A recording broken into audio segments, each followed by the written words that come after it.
जय हिंद दोस्तों। स्वागत है आप सभी का यूपीएससी समाधान एंड रिसर्च प्लेटफॉर्म में। मैं बालकृष्ण आज आपके लिए एनसीईआरटी क्लास 7 हिस्ट्री के चैप्टर 3 को लेकर के आया हूँ। आज हम इस चैप्टर में कुछ नया देखेंगे, कुछ नया स्टडी करेंगे। इस चैप्टर में जैसा कि हम डायरेक्ट प्राचीन काल से या प्राचीन काल के इतिहास से मध्यकाल के इतिहास की तरफ आ रहे हैं।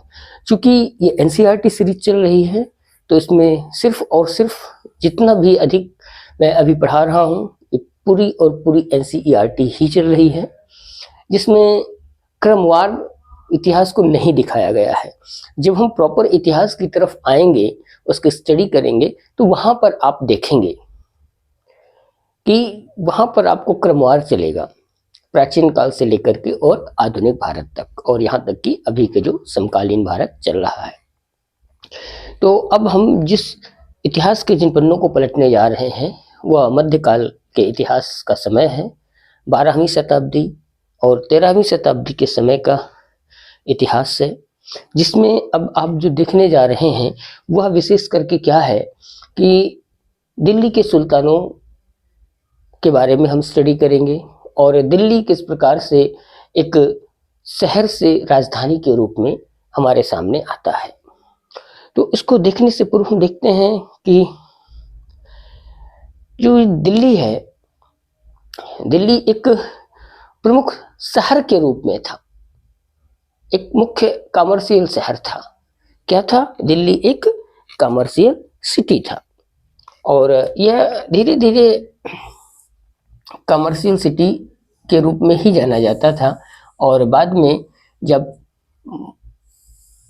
सुल्तानों का शासन दिल्ली पर होता है तो दिल्ली को राजधानी के रूप में बाद में बना लिया जाता है और दिल्ली एक अपने आसपास के एक बहुत विस्तार वाले क्षेत्रों को कवर करता है, उसको कंट्रोल करता है।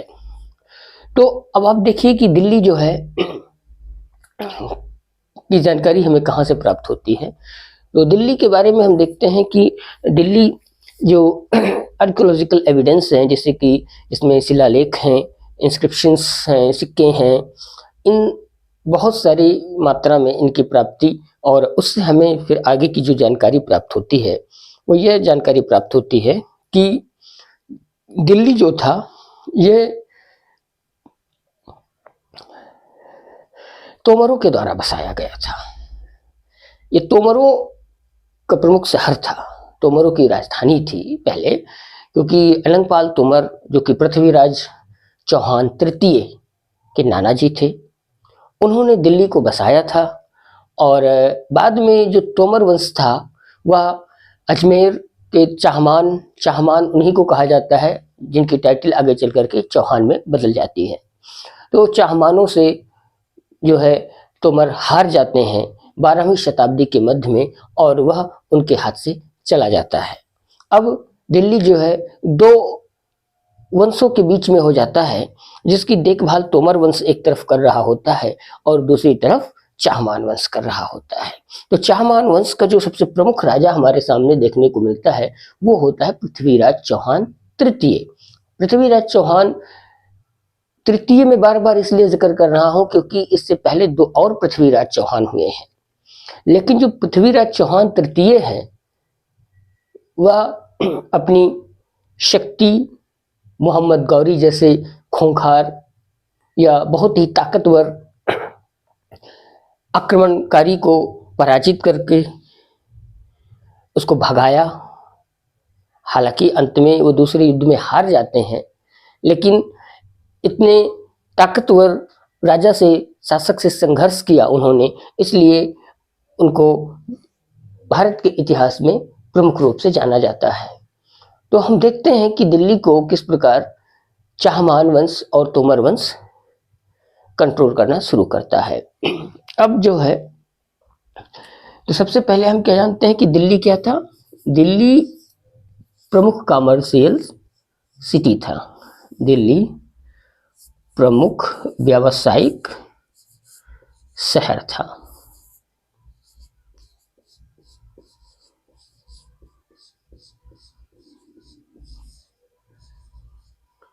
दिल्ली प्रमुख व्यावसायिक शहर था। अब प्रमुख व्यावसायिक शहर क्यों था? क्योंकि जो व्यापारी वर्ग था, विशेष करके जैन लोग जो थे, जैन लोग शुरू से बहुत रिच रहे हैं और रिच व्यापारी जो है वो शहरों में ही रहा करते थे। आज भी आप देखिए कि जो रिच लोग हैं वो गांव में अपना घर नहीं बनाते हैं। अब गांव में बहुत कम लोगों को रिच देखेंगे। है, ऐसा नहीं है कि हमारा गांव गरीबों का स्थान है, मगर जो प्रमुख शहर के व्यापारी हैं, जो व्यापारी वर्ग है और धनी भी हैं, तो उनका जो निवास स्थान है वह विशेष करके शहरों में आपको देखने को मिलेगा। तो इस प्रकार से जो दिल्ली था वो प्रमुख व्यावसायिक शहर था। और जब उस पर चाहमानों का शासन होता है और चाहमानों के शासन के बाद जब उसको मुस्लिम आक्रमणकारी, जैसे कि आप देखेंगे कि वहाँ से जो बहुत सारे जो हमें सिक्के खुदाई में मिले हैं उस पर पर्शियन भाषा में कई तरह की चीज़ें मिलती हैं, जैसे कि तारीख वर्ड मिलता है। तारीख वर्ड जो है ये पर्शियन वर्ड है। और उसके बाद दूसरा वर्ड मिलता है तवारीख। अब तारीख और तवारीख में फर्क क्या होता है? तो तारीख जो शब्द है यह सिंगुलर नंबर है, यानी कि एक वचन है, और तवारीख शब्द जो है वह प्लूरल है। तो ये हो गया। इसके बाद आप देखेंगे कि और जो एविडेंस मिले हैं, जैसे कि जब दिल्ली में जब सुल्तानों का शासन होता है, मुस्लिम आक्रमणकारी लोग जब वहाँ शासन करना शुरू करते हैं, तो उन्होंने क्या किया कि उन्होंने धीरे धीरे धीरे धीरे प्रमुख दिल्ली के चारों तरफ छोटे छोटे कई शहरों को बसाया। जैसे कि क्या है, दिल्ली एक कुहना, दिल्ली एक कुहना,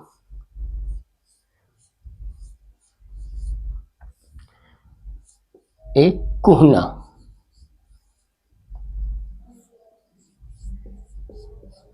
फिर दूसरा मिलता है सीरी,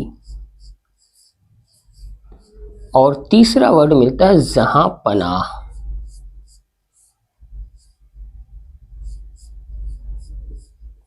जहां पनाह का मतलब क्या होता है?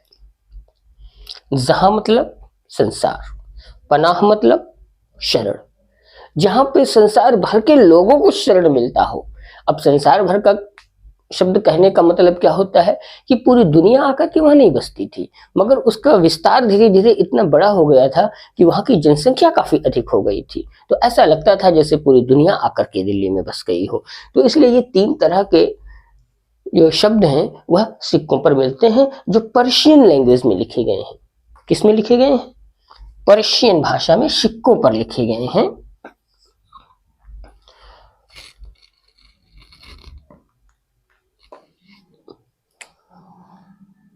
पर्शियन मतलब क्या? फारसी। फारसी भाषा में सिक्कों पर लिखा गया है। फारसी भाषा में सिक्कों पर उत्कीर्ण,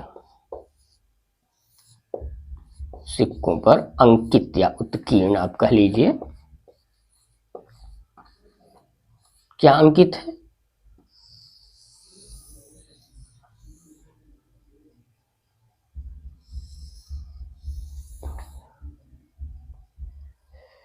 ये है, फारसी भाषा में सिक्कों पर अंकित है, दिल्ली एक कुहना, सीरी और जहांपनाह।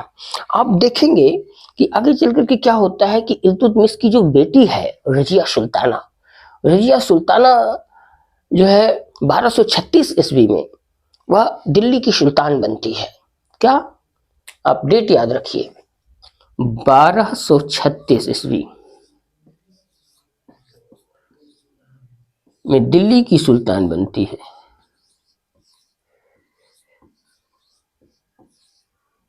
दिल्ली की सुल्तान।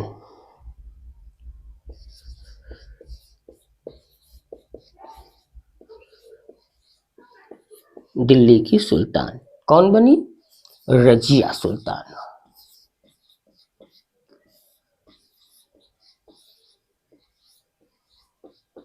और रजिया सुल्ताना बेटी किसकी है?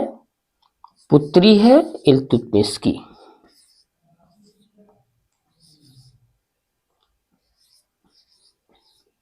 इल्तुतमिश अब ये क्यों सत्ता में आई? देखिए, जब ये सत्ता में आती है तो बड़ा उठा पटक होता है। उठा पटक क्या होता है कि आपको आगे मैं मध्यकाल में बताऊंगा, पढ़ाऊंगा उसमें कि जो बलबन है, बलबन राजा का एक सिद्धांत देता है जो दैवीय सिद्धांत है।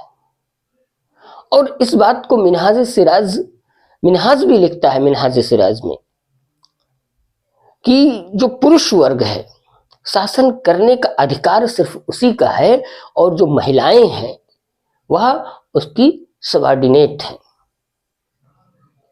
उसके पुरुष के संरक्षण में महिलाएं कुछ पदों पर आसीन हो सकती हैं, मगर वह शासिका नहीं बन सकती हैं। मगर इस बात का खंडन भी किया है रजिया सुल्ताना ने, अभी हम उस पर चर्चा करते हैं। तो रजिया सुल्ताना 1236 ईस्वी में दिल्ली की सुल्तान बनी, जो इल्तुतमिश की पुत्री थी। और मिनहाज सिराज अपने क्रॉनिकल में, उसी समय मिनहाज सिराज का क्रॉनिकल आता है चर्चा में, जिसमें उसमें जो उसने दैवीय सिद्धांत को बताया है कि ये जो सोशल आइडियोलॉजी है ये उसके अगेंस्ट है, कि एक महिला जो है शासक बने और पुरुष उसके अंडर में काम करें। आज भी देखिए ये चीज समाज जल्दी स्वीकार नहीं कर पाता है, मगर परिवर्तन समय की मांग होती है, तो वो होता आ रहा है, निरंतर होता आ रहा है, और अभी भी चल रहा है, भविष्य में भी होगा। तो यहाँ पर क्या होता है कि रजिया सुल्ताना के 4 भाई थे। वो चारों भाई, जिनको यह बिल्कुल नहीं पसंद था कि उनकी जो बहन है वह शासन में हेर फेर करे, शासन में वह हस्तक्षेप करे, तो और वह इंडिपेंडेंटली जो है कोई रूल करे। तो इन चीजों को देखते हुए जब रजिया सुल्ताना काफी परेशान हो जाती है, तो 1240 में वह अपने चारों भाइयों को, कब 1240 ईस्वी में अपने चारों भाइयों को वो सत्ता से हटा देती है।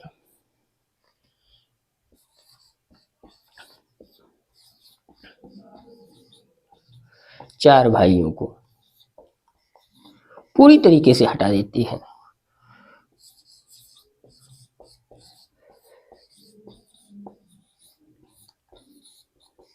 पूरी तरह से हटा देती है और सत्ता की बागडोर पूरी तरीके से अपने हाथों में ले लेती है। और जब इसका विरोध किया जाता है तो वह वारंगल के काकतीय वंश की रानी का उदाहरण देती है। उदाहरण क्या देती है वो, कि वह जो रानी थी, उस रानी ने अपने आप को पुरुष के रूप में दिखा करके और शासन किया।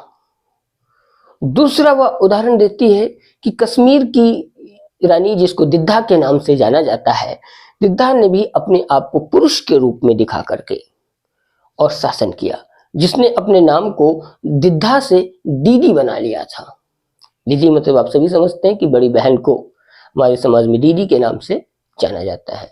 तो दिद्धा ने अपने आप को दीदी के नाम से जाना और लोग फिर धीरे धीरे उसको दीदी के नाम से जानने लगे। तो यह जो है रजिया सुल्ताना उदाहरण देती है और वह शासन की बागडोर संभाल लेती है। अब बात क्या है कि ये तो इसकी कहानी हुई। अब आगे हम देखते हैं कि दिल्ली किस प्रकार से, हम आपसे चर्चा कर रहे थे कि राजधानी के रूप में आया। तो जब आप देखते हैं कि दिल्ली को तोमर और चाहमान वंश लोग कंट्रोल में किए हुए थे, वहां से रूल कर रहे थे, शासन उनका चल रहा था। तो जब मुस्लिम शासक आते हैं तो मुस्लिम शासक के चाटुकार, अब जो चाटुकार लोग हैं, जो पढ़ा लिखा वर्ग है, बहुत समझदार वर्ग होता है, पढ़े लिखे लोगों से बहुत खतरा होता है। और इसीलिए आप देखिए कि बिहार में क्या था कि लालू ने शिक्षा व्यवस्था को मजबूत क्यों नहीं किया था। और वो कहता था इस बात को कि हमारे वोटर अखबार पढ़ करके हमें कभी वोट नहीं देता है। क्यों? पढ़ा लिखा ही नहीं है तो अखबार क्या पढ़ेगा। अब जो पढ़ा, और आप इस चीज को देखिए कि दुनिया में जितनी क्रांति हुई है, वो चाहे रशियन क्रांति हो, वो चाहे फ्रेंच क्रांति हो, चाहे इतालवी क्रांति हो, चाहे जर्मनी की क्रांति हो, आप कहीं की भी क्रांति को देखेंगे या फिर आप आकर के भारत में ही क्यों ना देखिए कि भारत में ही जो क्रांति हुई, जो रिवोल्यूशन हुए, इसको किन्होंने शुरू किया। और आप देखेंगे कि जिन्होंने इस क्रांति को शुरू किया, जो पढ़े लिखे नहीं थे और पढ़े लिखे लोगों की शरण में आकर के इस क्रांति के हिस्सा बने भारत में, उन्होंने शिक्षा की तरफ अपना कदम बढ़ाया, वो अध्ययन का प्रयास करने लगे, क्योंकि जो ज्ञान होता है, ज्ञान बहुत कीमती होता है। इसीलिए बार बार मैं इस बात को कहता हूं कि ज्ञान से बड़ा हथियार दुनिया में कोई नहीं है। ये एटम बम से भी ज्यादा खतरनाक हथियार है, कई एटम बम से भी ज्यादा पावरफुल होता है नॉलेज। इतना खतरनाक वेपन है ये, जहां भी आप प्रयोग कर देंगे अचूक होता है। तो जो इतिहासकार थे जिनकी हम चर्चा कर रहे हैं, जो पढ़े लिखे लोग थे, विद्वान लोग थे, वो बड़े बड़े अवार्ड की लालच में कि वो अपने राजा के इतिहास को लिखेगा, सुल्तानों के इतिहास को लिखेगा, हालांकि वो इतिहास गलत लिखे, और वही आज भी भारत के लोग पढ़ते आ रहे हैं, वही पढ़ते आ रहे हैं। अब उनसे अवार्ड लेना है, राजा है, प्रॉपर्टी है, पावर है, तो कैसे मिलेगा अवार्ड? जब आप उसकी चटुकारिता करेंगे, चटुकारिता के लिए आप उसको सर्वश्रेष्ठ दिखाएंगे। तो इतिहास जब लिखा गया तो इतिहास में ये जो लोग थे, वो इतिहास में उनको भगवान के तरीके से उनका महिमा मंडन करते थे, उनका गुणगान करते थे, उनके वर्चस्व को दिखाते थे। और इतिहास बहुत बड़ी चीज होती है, आपको पता है, बहुत बड़ी चीज होती है इतिहास। अच्छे अच्छे महापुरुष दब जाते हैं, और जिन्होंने गेम खेला वो अमर हो जाते हैं, दुनिया उनको याद करती है। यह है इतिहास की ताकत। नेताजी सुभाष चंद्र बोस, जिन्होंने देश के लिए इतना फाइट किया, उनको द्वितीय विश्व युद्ध के बाद गायब कर दिया गया, पता ही नहीं चला नेताजी के बारे में। और जो लोग सत्ता में आए, जो पावर में आए, आज देश उनका गुणगान कर रहा है। तो ये शुरू से रहा है, विजेता का गुणगान होता है इतिहास में, हारे हुए का नहीं होता है। याद रखिए इस बात को, अगर रावण युद्ध जीता होता, राम हारे होते, तो गुणगान राम का नहीं रावण का होता। इतिहास हमेशा विजेताओं का गुणगान करता है, हारे हुए का गुणगान कहीं नहीं होता है। तो इसलिए जो इतिहासकार थे, वे अपने राजा के बारे में बड़ी बड़ी बातें लिखते थे, और उससे राजा प्रसन्न होकर के उनको बड़े बड़े अवार्ड्स दिया करते थे। अब ये जो लोग थे इतिहास लिखने वाले, ये रहते कहाँ थे? तो ये प्रमुख शहरों में रहते थे। इक्का दुक्का लोग थे, गिने चुने, जो गांवों में भी वास करते थे, मगर पूर्ण रूप से, प्रमुख रूप से जो शिक्षित वर्ग था, जो धनी वर्ग था, वह शहरों में भी, दिल्ली में ही वास करता था। अब जो जैन थे, व्यापारी वर्ग जो था, ये व्यापारी वर्ग क्या करता था? व्यापारी वर्ग आज भी और कल भी दान का कार्य बहुत करता था। आप देखेंगे इतिहास, पूरा इतिहास आप उठा करके देख लीजिए, शुरू से लेकर के आज तक के इतिहास को आप उठा करके देख लीजिए, कहीं कॉमन मैन का इतिहास नहीं लिखा गया है, आम जनता का इतिहास नहीं लिखा गया है। इतिहास उसका लिखा गया है जो ताकतवर रहा है, जिसने राज किया है, चाहे धन को लेकर के, चाहे बल को लेकर के, जिसने राज किया है, इतिहास सिर्फ उसी का लिखा गया है। आप ये चीज को देखिए, मंदिर कौन बनवाता था? Common man? नो, राजा बनवाता था, बड़े व्यापारी बनवाते थे, उद्योगपति बनवाते थे। दान कौन करता है? जिसके पास धन होगा। तो किसके पास धन होगा? जो व्यापारी होगा, जो शासक होगा। अब देखिए यज्ञ कौन करता था? राजा करते थे, व्यापारी करते थे, और आज भी वही चीज है। आप देखिए राम मंदिर का निर्माण हुआ, समय के हिसाब से परिस्थितियां बदली। उस समय भी ऐसा नहीं था कि कॉमन मैन दान नहीं करते थे, जो उनकी शक्ति थी, जो उनकी क्षमताएं थी, वो उसके अनुसार करते थे। समय परिवर्तित हुआ, आज भी 100, 200, 1000, 500, 1000, 2000, 10,000 लोगों ने दान दिया होगा राम मंदिर के निर्माण में, लेकिन उनका कहीं जिक्र नहीं है। जिक्र किसका है? जिसने करोड़ करोड़ का दान किया। मोरारी बापूजी ने 11 करोड़ का दान किया, उनका नाम है, अमर हो गए वो राम मंदिर के इतिहास में। ऐसे कई लोग हैं जिन्होंने करोड़ों करोड़ों का दान किया। तो ऐसे उस समय भी था, जो कॉमन मैन था, जो अनाज दे करके, क्योंकि उस समय अनाज ही प्रचलन में था, जो कौड़ी दे करके, क्योंकि वही प्रमुख मुद्राएं थी, जिसने दान किया उसका जिक्र नहीं है। तो ये जो प्रमुख इतिहास लिखने वाले जो लोग थे, ये प्रमुख शहर यानी कि दिल्ली के मुख्य केंद्र में, सेंटर पे रहा करते थे। और धीरे धीरे ऐसे प्रमुख लोगों के रहने के कारण, और बाद में जब सुल्तानों ने इसको चाहमानों से अपने कब्जे में लिया और तोमरों से, तो इसको दिल्ली की राजधानी, भारत की या अपने शासन क्षेत्र की राजधानी के रूप में घोषित कर दिया। और इसके अगल बगल बहुत सारे शहरों का उन्होंने निर्माण किया। जैसे आप आगरा शहर को देख लीजिए, जो एक हिंदू राजा का शहर था। और दिल्ली की सबसे खास बात आपको बताता हूं कि दिल्ली के बारे में एक और जो सबसे पुख्ता सबूत है, 14वीं शताब्दी का भारत, जिसको इब्न बतूता लिखता है। जब इब्न बतूता भारत आया, दिल्ली आया, जो कि मोरक्को अफ्रीकन कंट्री का ट्रेवलर था, वहां से जब वो भारत आया तो वह लिखता है अपनी पुस्तक में, 14वीं शताब्दी के भारत में वह इस बात को लिखता है। क्या लिखता है? वह लिखता है इस बात को कि दिल्ली एक हिंदू नगरी है। क्यों? सबूत देता है, प्रमाण देता है। प्रमाण क्या देता है? कि इस हिंदू बस्ती के उत्तर दिशा में शमशान है। याद रखिए, ये सब पहचानने के स्रोत होते हैं। कैसे पहचान की जाती है कि कौन सा स्थान किस धर्म के लोगों से जुड़ा हुआ है। तो हिंदू धर्म में जो अंतिम संस्कार किया जाता है, वह हमेशा शहर के बाहर उत्तर दिशा में ले जाकर के किया जाता है। तो ऐसा स्रोत उसने दिया। और जब वह आया तो नादिर शाह राज कर रहा था।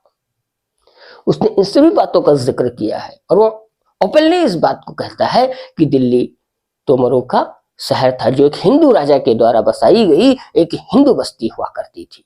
तो इस प्रकार से ऐसे बहुत सारे स्रोत हैं, जिन स्रोतों से, जिन तथ्यों से हमें पता चलता है कि दिल्ली राजधानी के रूप में तो नहीं था, लेकिन जब 13वीं शताब्दी की शुरुआत होती है, और जब 13वीं शताब्दी की शुरुआत में और जब सुल्तान लोगों का शासन आना शुरू होता है, जब मुगलों का शासन आना शुरू होता है, हालांकि दिल्ली पे बहुत सारे सुल्तानों ने शासन किया है, सिर्फ मुगलों ने ही नहीं किया है।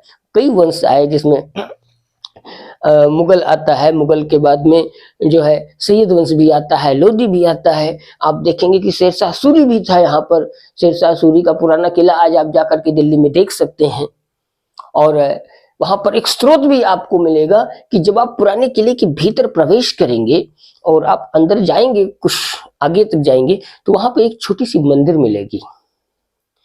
उस छोटी सी मंदिर के अंदर एक शिवलिंग स्थापित है, और उस शिवलिंग के पास एक बोर्ड लगा हुआ है पत्थर का, जिस पर लिखा हुआ है कि यह शिवलिंग पांडवों की माता कुंती के द्वारा स्थापित किया गया था। ये उस पर उल्लेख मिलता है। वह पुराने किले के भीतर है, जिसकी मैं आपसे जिक्र कर रहा हूं। और पुराने किले का निर्माण शेरशाह सूरी ने करवाया था, जो कि एक मुस्लिम शासक था। तो इस प्रकार से जो है धीरे धीरे दिल्ली राजधानी के रूप में परिवर्तित हो गया। किस वजह से? प्रमुख व्यापारियों के कारण, प्रमुख शिक्षित लोगों के कारण, जो कि इतिहास लिखने का कार्य किया करते थे, इनके कारण।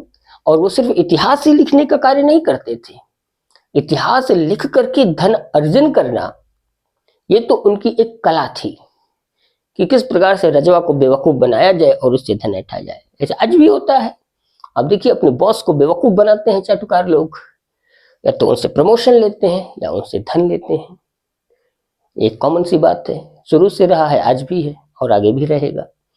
तो ये सिर्फ इतिहास ही नहीं लिखते थे, ये बर्थ से रिलेटेड जो अधिकार होते हैं, जिसको कहते हैं जन्मसिद्ध अधिकार, बर्थ राइट जिसको हम कहते हैं, ये उसके बारे में भी राजाओं को सलाह दिया करते थे।